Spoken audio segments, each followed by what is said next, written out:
every day that goes by, it's a little bit closer to that NWSL Championship final, which means someone's going home a winner and someone's going home a loser. Someone's going home with a lot of joy. Someone's going home with a lot of disappointment. We've got two teams left, Lisa. Portland Thorns, second place Portland Thorns are going to face off against fifth place Kansas City Current for an opportunity to be crowned champion and lift that NWSL Championship trophy. Let's break it down team to team. I like that. I think that's exactly how we should do it, because we are looking at two very different teams between Kansas City and Portland, because Portland is powerhouse of the NWSL. They've been to the championship 4 times, the most of any other team.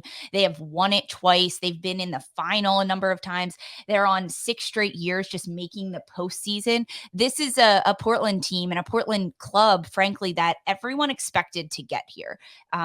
If they don't make it to the final, it's almost like that they failed the expectations of a lot of fans, of the club, of themselves.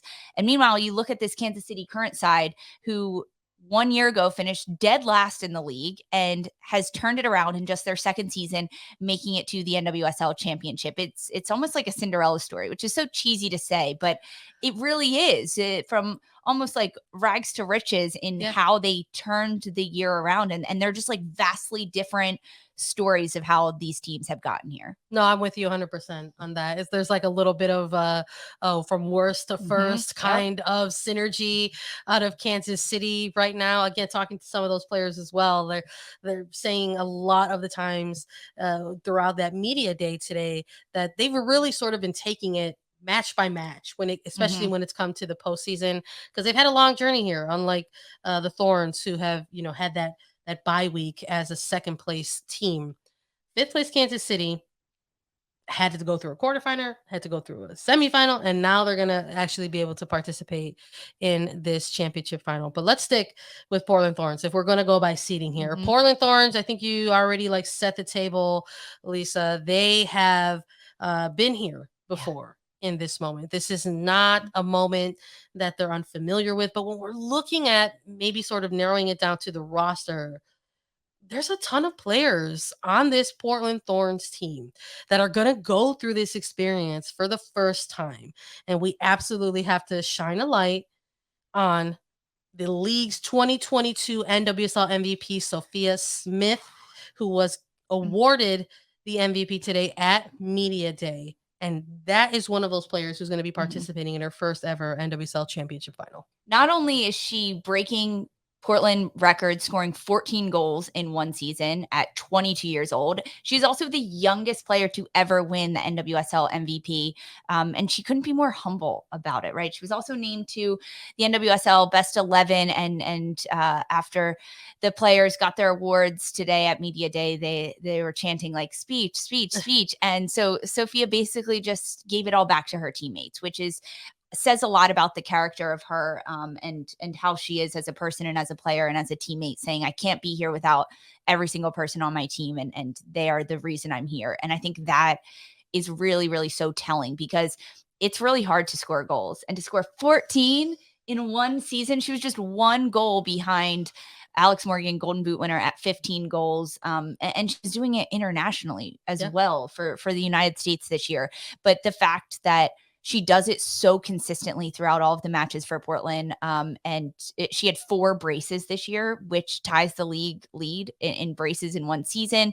And she still has one more chance to show off her skills and show off what she came to do, because speaking with so many of the Portland players today, they're so laser focused. They are so laser focused, wanting to come into this game and do it. And Sophia Smith is one of those players that is incredibly focused for this championship.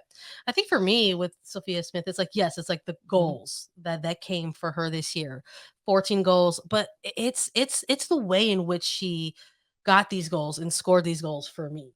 Quite frankly, I love this sort of fearless tenacity from Sophia Smith. We've been watching her week in, week out during the regular season, and sort of having that confidence on the ball, taking on defenders. We've seen it 1v1, 2v1.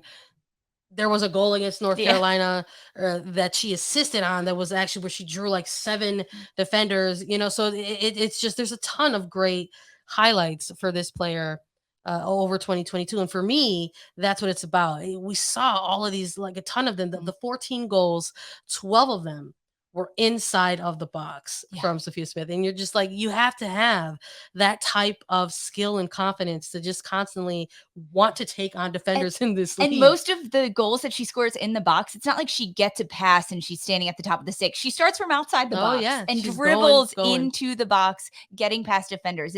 That's what's also amazing. Going back and watching the highlight reel of Smith's goals this year, because there's tough angles. They're really tight. They're with 3 defenders around her. They're last second getting off the foot, and she's still able to slot them away. Yeah, I love it. It's and it's also just so impressive to see it like at that age, right? Like this is a player who made the decision to go pro or left college early, really good program with Stanford. We hear so many players coming out of that program who are in this league right now, right? But making that decision at a young age and kind of having a little bit of your pro career, not maybe necessarily get that start that you wanted. I mean, we're talking about 2020, peak pandemic, league shuts down, only having a Challenge Cup, right? And kind of building in to into this form that we sort of saw kind of break out in 2022. And yes, she's doing it for club, and you mentioned how she's doing it for country as well. But I love that we can sort of speak about a player like Sophia Smith with the same enthusiasm, whether it is for club or for country. And listen, I'm not trying to tip my hat or anything or beret in this case, but I have to look, maybe it's an obvious choice, but in terms of players to watch or to look, to look for, to have an impact in this game, I'm absolutely going with Sophia Smith in this one. I think if we're looking at the transgression for Portland coming out of that semifinal and into this championship final, Sophia Smith again had a game where she was everywhere and was doing so much on and off the ball, except the goal didn't come in that semifinal for her. So I'm looking to maybe see if big player is going to have another big game. Oh, are you putting a goal on Sophia Smith? I want to see a Sophia Smith goal. All right, I'm here for it. I would love to see it, especially after being named MVP just a few days before and doing the ceremony. Like, there's a lot of pomp and circumstance around it, and I think that can really jazz up a player like that. I mean, Smith is a player to watch for this game. I think looking at how Portland's going to line up in Ryan Wilkinson, especially against a Kansas City side, that Kansas City playing 3 in the back most recently, and Ryan Wilkinson switching between a 3-back and a 4-back. I am very curious to see what she's going to go with, because Kansas City's front runners are very fast. So does that change and give her a 4-back, which is what they just played most recently? Or is she going to go back to a 3-back, which is how this team has played a lot of this year? And then how does that ripple effect up to Sophia Smith? Because in the semifinal for Portland against San Diego, we saw Christine Sinclair not start. She came in towards the end of the game. I expect that to happen again in this match. I do, just kind of based on how the team played in that match and how things kind of played out. I don't expect Crystal Dunn to start either.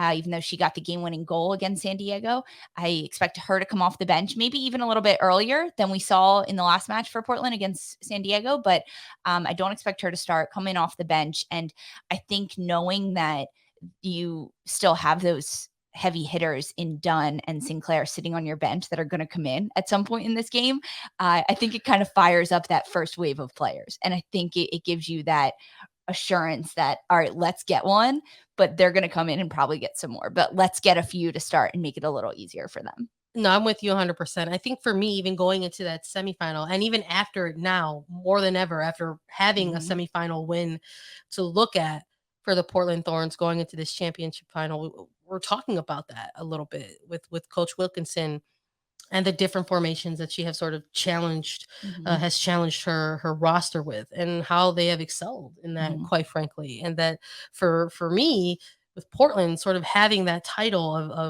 of deepest bench in the league, and the fact that we have a semifinal that we can point at and say, hey, you had Crystal Dunn and Christine Sinclair Yeah. as two players who were able to come off of that bench. That's a madness, Yep. quite frankly.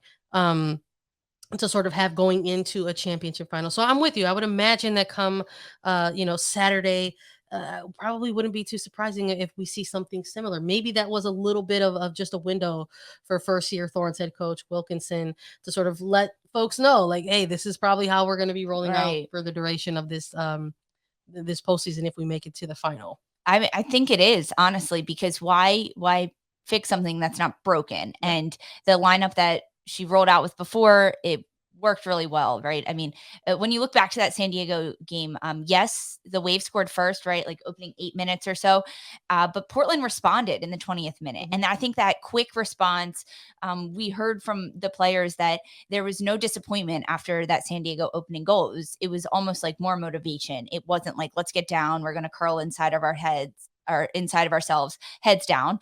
It was the opposite effect on this team. So I think the way that the starting group responded after going down a goal also influences the Yeah. starting lineup coming into this match, because when you look at this Kansas City side, they've scored in the opening 5 minutes in both of their playoff matches so far. So the first 10 minutes of this match Big. is so crucial. And you want to put out a team. Wilkinson wants to put out a starting 11 that understands like that, how crucial these opening minutes are. And if a goal happens, how do you respond to that? And we learned a lot against the San Diego game for All right. Portland. So we're talking a lot about the bench, right? And Mhm. the overall roster now. And maybe that's an obvious pick to say, hey, I want Sophia Smith to be that player that has, the impact in the match. But for you, when you're looking at what could, potentially be a starting 11 in this championship final, is there a Portland Thorns player that you want to see have an impact? Is it Sophia Smith? Is it a different player?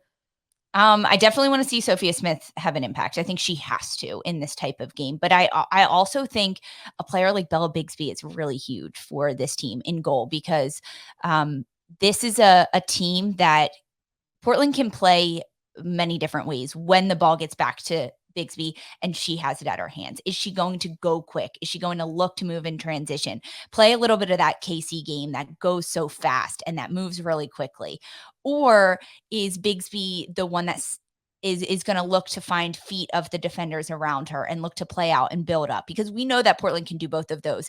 And it's up to Bigsby to understand the flow of the game and to dictate that tempo. So it's I'm going to bookend it with Bigsby and Smith. They both have to have huge games coming into this, and understanding how to control the game. And we've seen Bigsby do it, right? We know that she can do it, but now it's a matter of execution in the biggest game. I love that.